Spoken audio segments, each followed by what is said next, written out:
Então, como era a tua infância? Assim, no meio dos seus amigos, você sempre sonhou em ser um grande goleiro? Ou você era um atacante e do nada, pum, no ataque não tá dando pra mim, vou pro gol. Como é que foi? Explica essa situação aí. Cara, comecei a jogar bola desde moleque, né? Com 5 anos de idade.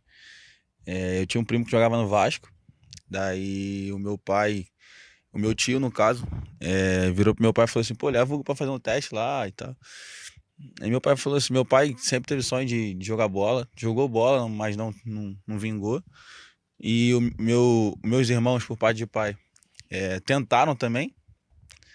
E aí, só que também não conseguiram por conta de alguns percalços da vida.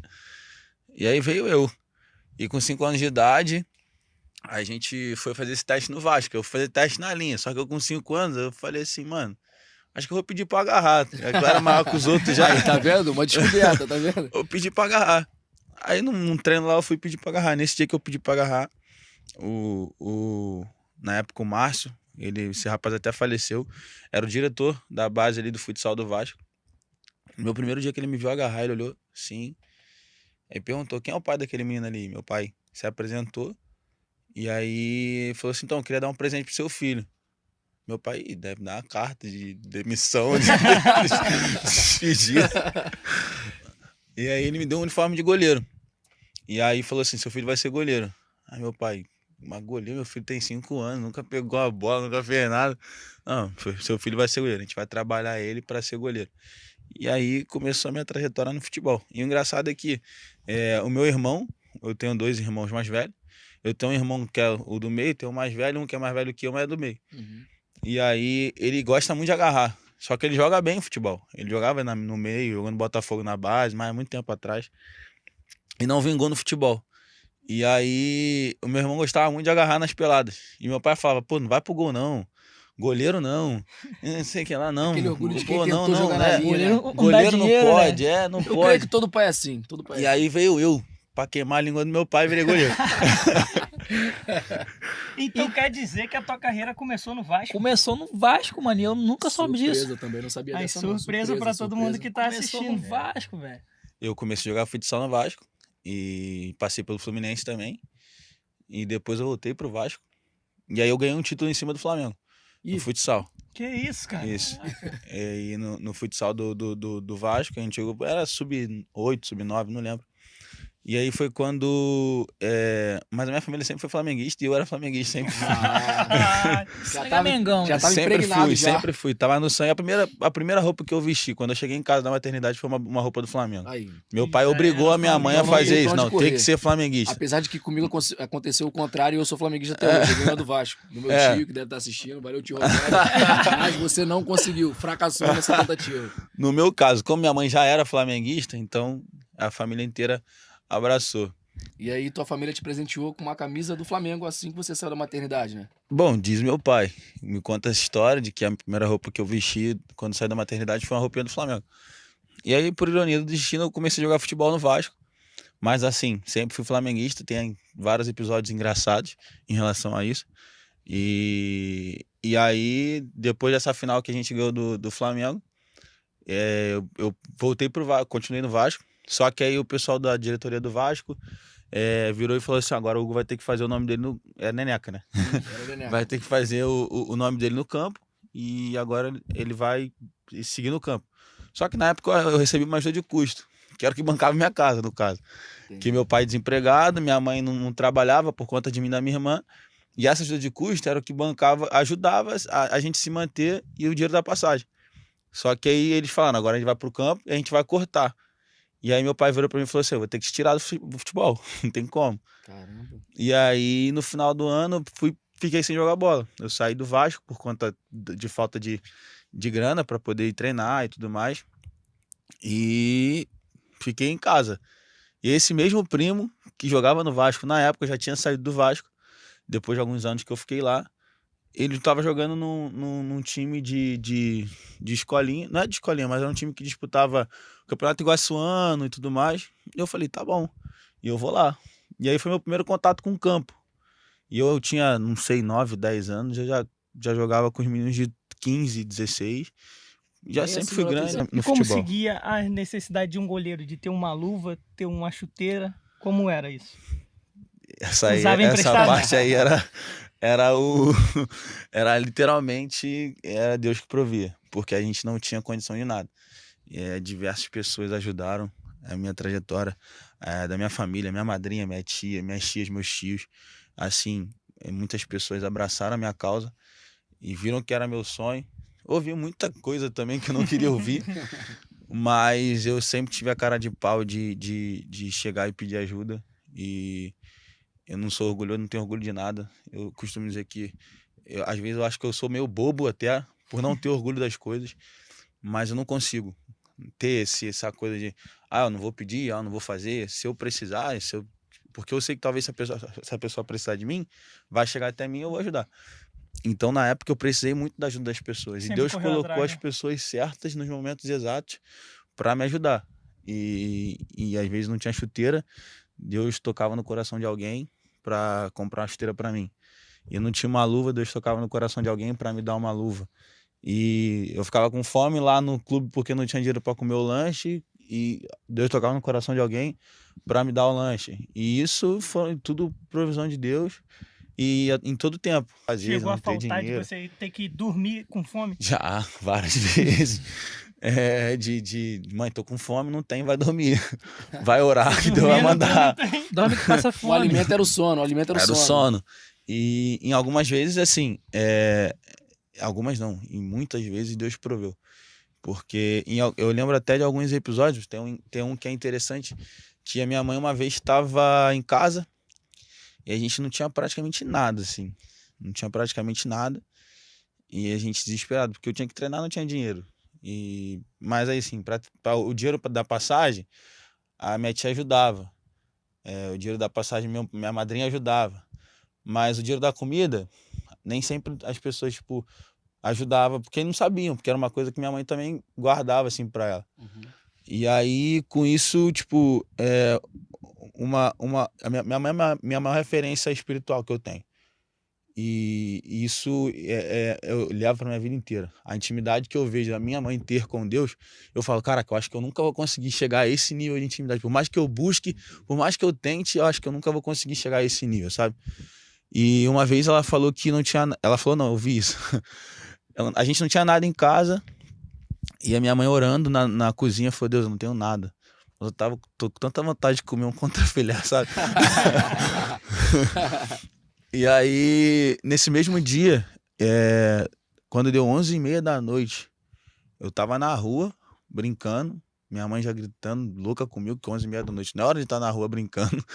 E aí, eu entrei, e no momento que eu entrei, buzinaram no nosso portão, e era um táxi. Eu falei, pô, táxi chegando aqui em casa, só quem chega de táxi aqui em casa é minha tia. E aí, quando a gente foi ver, era realmente a minha tia, só que ela não tava sozinha. Junto com ela tava um táxi abarrotado de compra. Caramba, E velho. aí, minha mãe, mas o que foi isso, Rose? Aí ela foi e falou assim, eu não sei não, mas eu tô o dia inteiro no trabalho, uma voz tá falando pra eu ir no mercado fazer uma compra pra tua casa, como eu faço pra mim. Caramba. E eu não sei quem falou não, mas eu fui lá e fiz.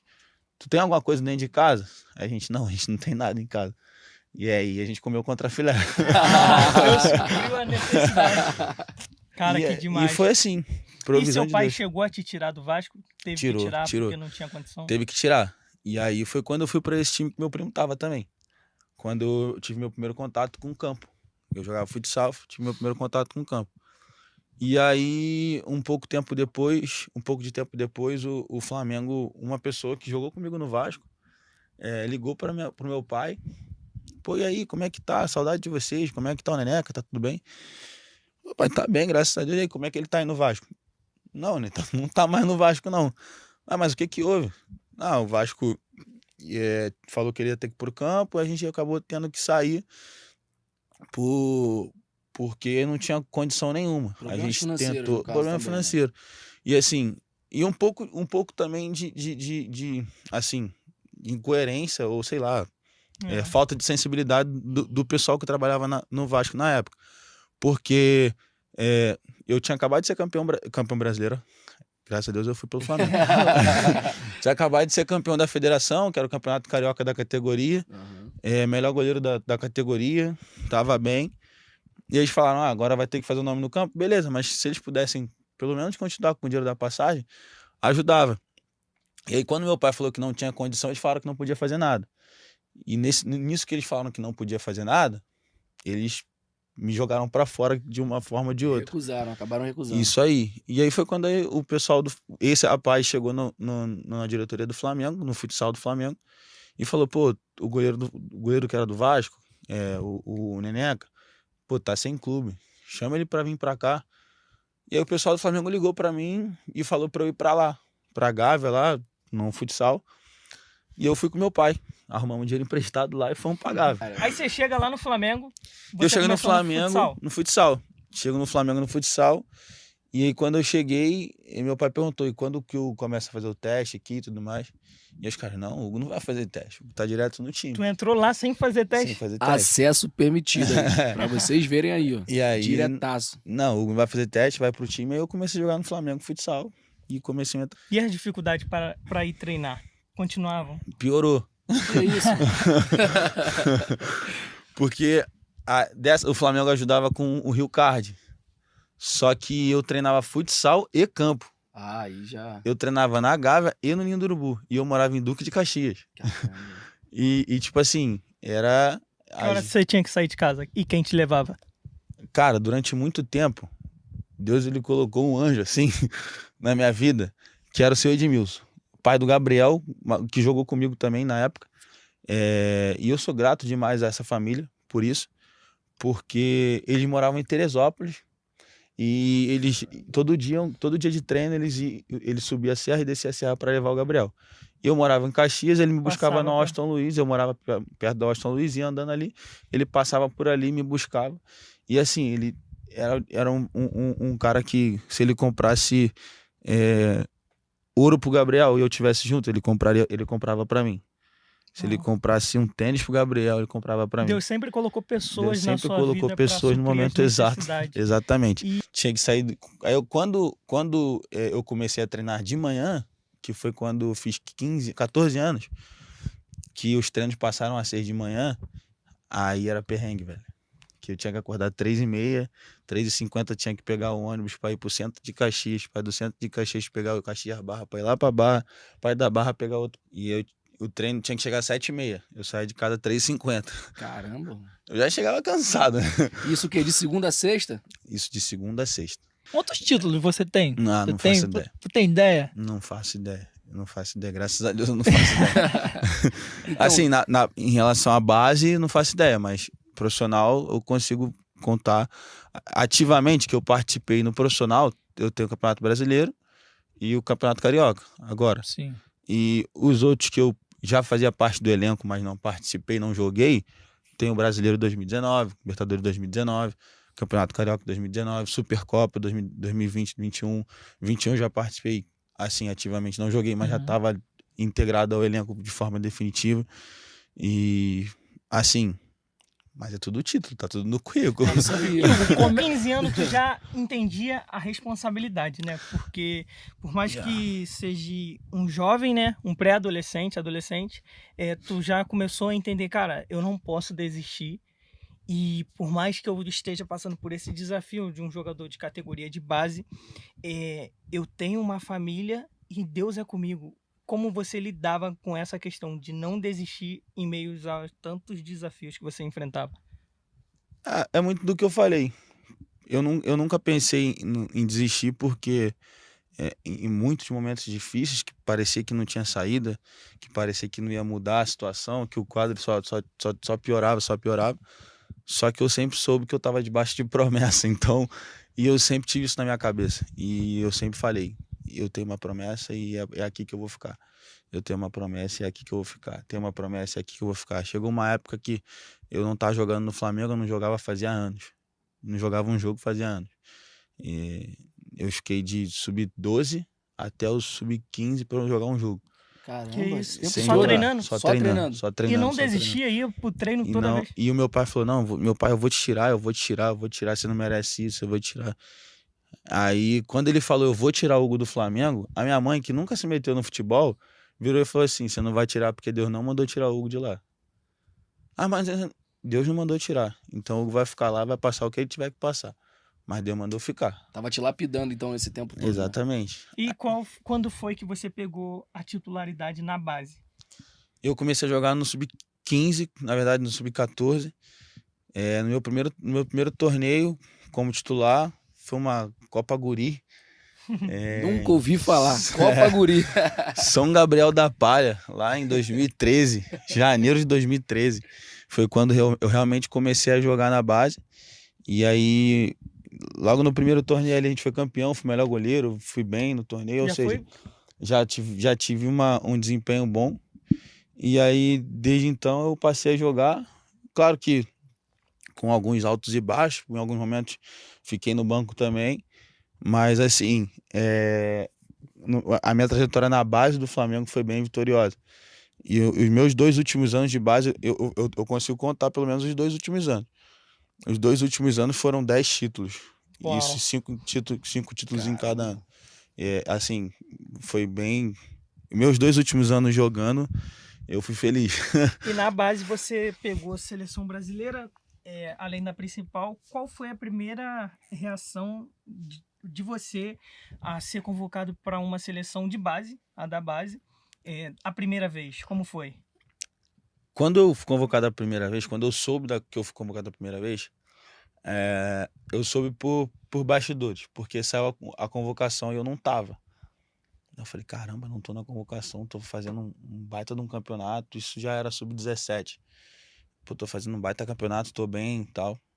E aí eu fiquei sabendo que eu tava convocado, só que o Flamengo precisava da gente para disputar a final da Taça Guanabara na época, então não liberou porque seria a semana da final. Aí eu falei, tudo bem. Trabalhar para a próxima eu tá. Então, e aí logo depois de uma competição, a Taça BH Sub-17, que eu fiz uma competição boa, e eu voltando para casa triste, porque a gente tinha saído na semifinal nos pênaltis. E aí voltando chateado para casa, dentro do ônibus, sai a convocação, e aí eu dormindo, me acordaram com tapa, chute, soco, gritando. Todo mundo comemorando aquela resenha toda. Qual é, pô, mano, foi convocado. Eu falei, acordando, falei, meu Deus, o que é?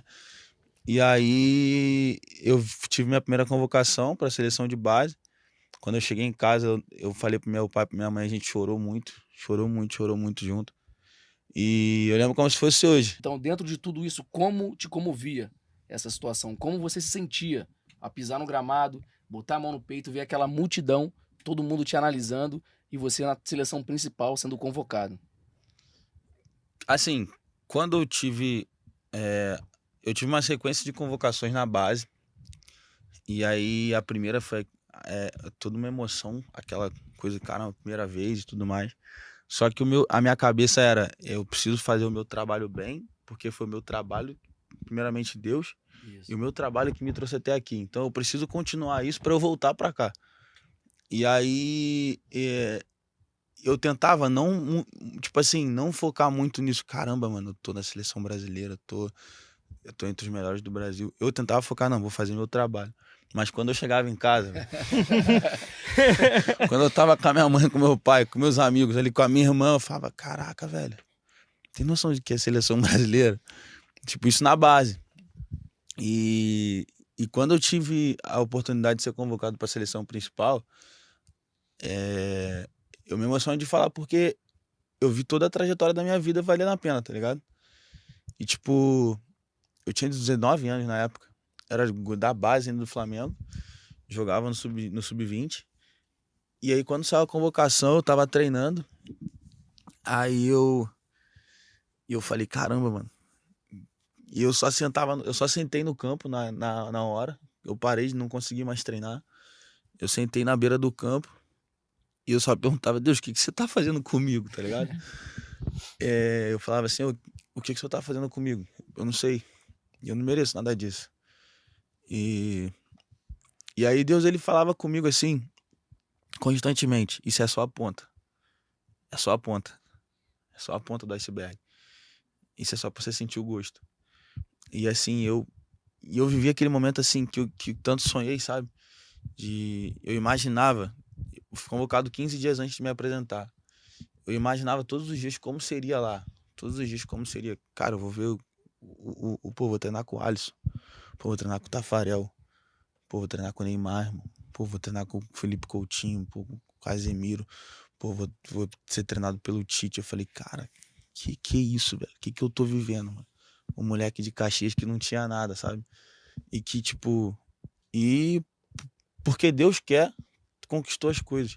E aí a gente chegar nesse momento e meu pai disse que tava saindo de casa, desceu a escada, aí tava indo pro bar jogar o baralho dele. Aí ele foi, quando ele passou pela portaria, ele, seu Jorge, pô, seu filho acabou de ser convocado, seu Jorge. Aí meu filho foi convocado pra onde? Mas seleção de base? Meu pai era, assim, e nisso eu sou igual ao meu pai, sabe? De não, sabe, as coisas acontecerem e meio que, tipo, eu já sabia que isso ia acontecer, sabe? E, cara, eu tava sendo convocado pra seleção principal com 19 anos e era um jogador de sub-20 ainda. Caramba. E meu pai agiu como se eu já esperava os E momentos. como é que é pra tu? Você disse de tipo pressão, essas, como é que é jogar no maior time do Brasil e ouvir críticas da maior torcida do mundo? Tipo assim, porque ao mesmo tempo que você joga bem, que você cata muito, o nego vai, cara, o Hugo é isso, o Hugo é top e tal, mas quando erra, também é a mesma coisa, vem uma enxurrada de É, isso aí. críticas, essas coisas. Como é que tu lida com isso? Assim, é um contraste, né? Quer dizer que é um contraste muito grande. Você vai do céu ao inferno muito rápido. Ainda mais eu que sou goleiro. É. Você tá. E a minha trajetória no Flamengo, no profissional, assim, vindo uma ascensão muito grande, fazendo jogos incríveis, fazendo defesas incríveis. Assim, mostrando meu potencial, mostrando o que eu era capaz, mostrando que eu realmente, pô, cheguei, tô aqui, quero ser o goleiro do Flamengo, quero ser o cara e tal, sei lá. E mostrando tudo isso.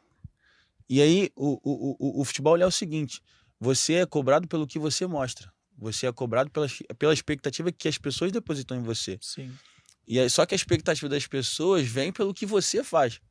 E aí, só que as pessoas esqueceram que tem um ser humano atrás disso, tem um garoto atrás disso, e tem uma pessoa que é atrás disso que tem uma trajetória, tem uma história, tem uma vida e tipo assim, e que vai ter erro e que vai ter falha, que ninguém é perfeito e só que a gente aprende a viver com essa realidade de que tudo tem que dar certo, tudo tem que ser perfeito. Ainda mais eu que, pô, vou fazer 13 anos de Flamengo, meio que me acostumei com essa pressão, porque conheço, e eu sabia que chegaria esse momento. Eu sabia que o momento que tivesse bem, as pessoas iam me colocar lá em cima. Mas que a partir do momento que eu falhasse, as pessoas iam me julgar assim, sem pena nenhuma. Porque elas falam do que é emoção, o torcedor, ele vai falar do que ele quer falar e tem que cobrar, tá certo, tem que ir lá criticar, tem que ir lá falar. E só que a gente tem que aprender a sugar essas coisas, pegar o que é de ruim e jogar fora. Agora, se essa crítica aqui é uma crítica que eu tenho que repensar, eu realmente vou pegar essa crítica para mim. Se isso aqui é uma parada que vai me fazer pensar, para me fazer evoluir, eu preciso pegar isso aqui para mim, sabe? Passou-se o tempo, ele estreou pelo profissional contra o Palmeiras, faz aquele jogo, pega aquela bola lá do Luiz Adriano. Aquela bola lá. Cara, Campeonato Nossa Brasileiro, tu faz uma defesa daquela ali, e ali a história do Hugo no profissional começa. Vai eu falar com o Hugo também, de novo, todo feliz. Mano, que isso, cara? Tu estreou, cara, tá voando e tal. Depois que ele pega o pênalti do Walter contra o Atlético Paranaense, mano, e tal. Ele, mano, tudo normal. Tudo normal, cara. Ele quer. Aí eu falo, e eu gostaria que você contasse como foi esses dois jogos que marcaram contra o Palmeiras, a sua estreia, e contra o Atlético Paranaense na Copa do Brasil. Conta pra gente. Cara, foram Palmeiras por toda ocasião, né? Não ia ter jogo, o grupo todo, a maioria do grupo com Covid. Entramos em campo com um time, um monte de garotos. E ali, só que eu costumo dizer, e é uma coisa que eu costumo dizer e ouvi muito, que Deus ele é estrategista, né? É, real. O Covid, ele é um vírus que veio assim, no mundo inteiro. E E assim, atrapalhou muita coisa, parou muita coisa. Ele é um vírus maldito que, assim, quebrou muita coisa.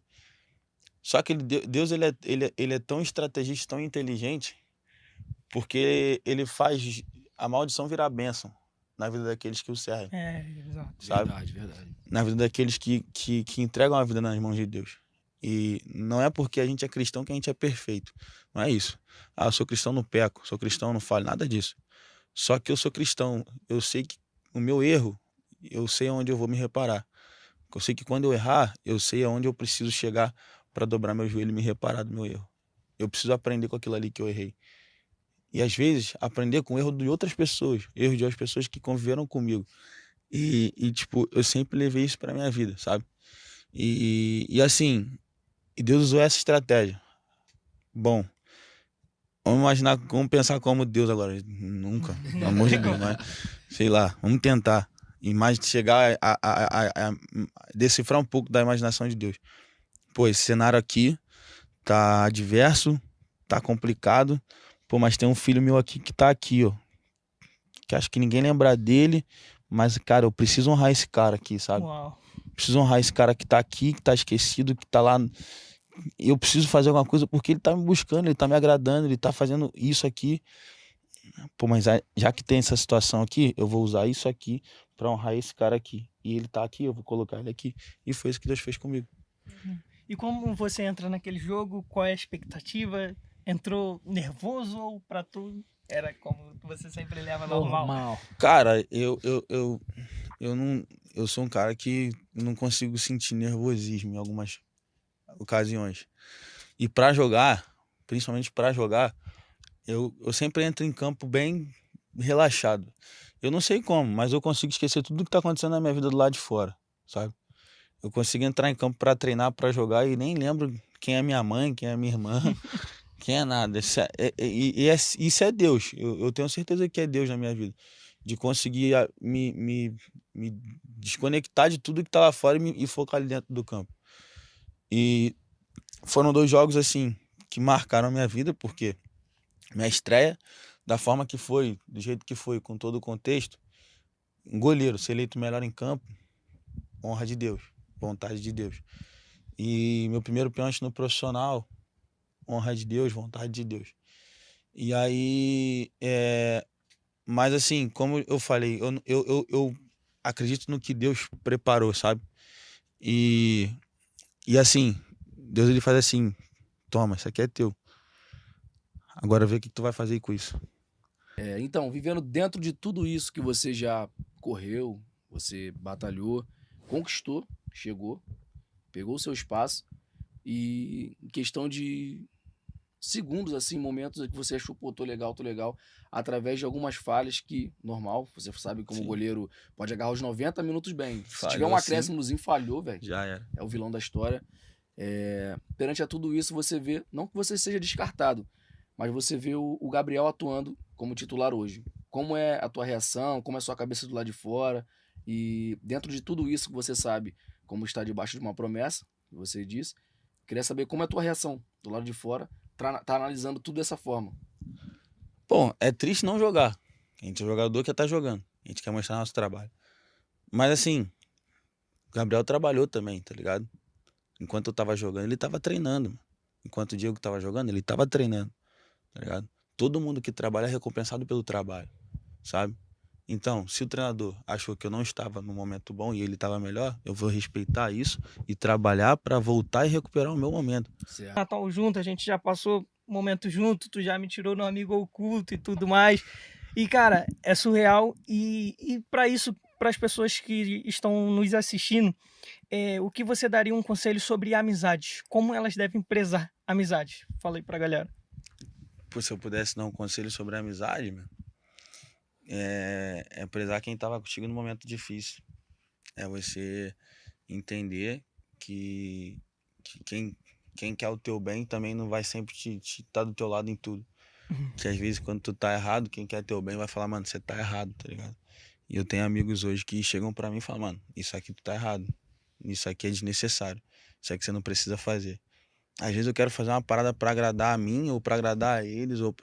mano, não precisa disso não, velho. Tá maluco? Não precisa, esquece isso. Ó, Tá louco? é ter amigos que te Sabe? dizem sim, Pô, te mano, vou apoiam, mas comprar essa daqueles parada também... aqui pra gente. Ah, mano, vou comprar essa parada aqui pra gente. Ô, não. Dá uma segurada aí, dá uma Gastar segurada. tanto dinheiro com isso aí, mano. Você tá doido, mano? Boa. Eu falei, é verdade, mas você tem razão. Porque tem Tô amigos pagando que os só bagulho da te minha mãe lá sugam, que né? como. Bagulho do. Minha mãe, mano, assim, mas eu falo isso, mas tipo, eu realizei um sonho, tá ligado? Tipo, agora eu acabei de comprar uma casa pra minha mãe, a Uau. gente tá fazendo a obra. Pô, mano, eu tô realizado, velho. Um moleque de Tô Caxias, realizado. presenteando a mãe Tô com realizado. Uma uma casa. casa. Realizado. Assim, eu sei que se um dia eu for lá pra fora, a minha mãe vai ter a casa dela, tá ligado? Eu não vou recompensar o que ela fez por mim nunca, porque mãe é mãe, a gente sabe como é que é. Mas a gente, como filho, tenta retribuir alguma parte. E, pô, só de saber que eu consegui deixar ali pra ela, mãe, se tudo der errado, você tem isso aqui, sabe? Eu consegui isso. Isso é uma das maiores realizações da minha vida. Pô, Então, brabo. mano, E qual conselho você daria pra alguém que esteja assistindo, tá buscando viver da bola, tá nas categorias de base e pensa, tem uma dúvida? Eu nunca quis viver da bola, mas jogar futebol e tudo mais. tomar Mas caneta sempre minha. o meu sonho, já tomei caneta tua e tal. Mas às vezes, Hugo, eu sou filho de mãe solteira, mano. E sempre batia uma dúvida em mim que isso mexe um pouco com a gente, não sei, com o Matheus, de que, tipo, cara, toda a honra à minha mãe, mas, tipo, cara, isso mexe muito comigo porque me faltou em certo momento de que se eu tivesse um pai, o meu irmão poderia virar um jogador, ou se eu tivesse um pai, eu naquela vez que eu briguei na rua, eu poderia ter falado, eu vou chamar meu pai, eu nunca tive isso. E pode ter alguém aqui que esteja assistindo, seja bom de bola, mas não tem alguém ali como você teve. Dá um conselho para esse cara, mano, porque eu sinto a necessidade em mim de alguém que quer ouvir isso e nunca ouviu de alguém como você, que é um jogador do Flamengo. Fala para essa galera aí. Eu acredito muito na. É claro que é importante a gente ter alguém que acredita na gente. A gente ter do lado alguém que acredita no nosso sonho, acredita no que a gente quer. Só que eu realmente tive, mano. Eu realmente tive pessoas que me abraçaram e que seguiram meu sonho junto comigo. Mas muitas pessoas realmente não têm. Não têm a oportunidade de ter essa pessoa que acredite nela. Só que acima de tudo existe uma pessoa que acredita em você, sabe? E é porque a gente, como homem, às vezes se sente na necessidade do homem acreditar na gente. E a gente quer mostrar pro homem que a gente pode, sabe? Enquanto Deus só tá ali, você pode, você vai, você consegue, sabe? E o maior conselho que eu posso dar vai, mano. Entrega na mão de Deus, mano. Se for da vontade dele, vai acontecer. Mas não deixa de tentar, mano. Não deixa de tentar porque uma pessoa não te acompanhou. Não deixa de tentar porque talvez o teu pai não quis, porque talvez tua mãe não quis, porque talvez ninguém acreditou em você. Mas se você acredita, mano, já é o suficiente. Tem amor próprio. Ame a você mesmo, tá ligado? Ame o teu sonho. Ame tua trajetória. Isso não é ser egoísta. Isso é você entender quem você é em Deus, mano. Sabe? Eu sou filho de Deus, mano. Eu sou príncipe. O meu pai é um rei. Meu pai manda no mundo. Então eu posso, mano. E não é por mim, é pela força dele. Sabe? Se eu não tenho uma pessoa do meu lado que vai pegar na minha mão e vai, eu pego na mão de Deus e vou, mano. Então deixo ele me conduzir. Então, mano, não tem conselho melhor que esse. O único conselho que tem é esse, mano. Acreditar em você, acima de tudo, acreditar em Deus. Mas se tu tem um sonho, velho, o sonho é teu, mano. Agarra. Até porque existem sonhos, projetos, realizações, tudo que aconteceu que lá atrás ninguém acreditou, mano. Existem pessoas que chegaram no sucesso sozinhas, mas não estava sozinha. Teve um Deus que acreditou no sonho dela. Teve pessoas que simplesmente foi Deus que falou com ela. E, pô, tá maluco? Você é maluco acreditar nisso. Você é louco acreditar nisso. Nunca chame de louco aquele que tem visão que Deus deu. Verdade, verdade. Nunca chame de maluco aquele que acredita no sonho, que é o sonho de Deus. Tá ligado? Porque, mano, tu pode ser maluco. eu conheço um pouco da história de vocês, tá ligado? E vocês um pouco da minha. Imagina se lá atrás a gente olhasse e falasse assim, pô, mano, não dá, mano. Não consigo. Nesse momento que tá difícil aqui, não dá, velho. Pra mim, chega. A gente não ia chegar a lugar nenhum, mano. Você imagina se a Sara um dia para de cantar na cozinha lá com o videozinho tá ligado? Verdade, Será que ela chegaria hoje aonde ela chegou? Será que lá atrás, quando eu não tinha dinheiro da passagem, quando faltava comida em casa, se eu desistisse disso, ou quando lá atrás, lá no Vasco, quando faltou dinheiro da passagem para ir pro treino, eu falava, pai, não quero jogar bola mais não, vou estudar. Será que eu chegaria onde eu cheguei hoje? Não, mano. Eu acreditei em mim. Eu acreditei que Deus ia me fazer chegar onde Ele queria. Então é só isso, mano. É acreditar no teu sonho.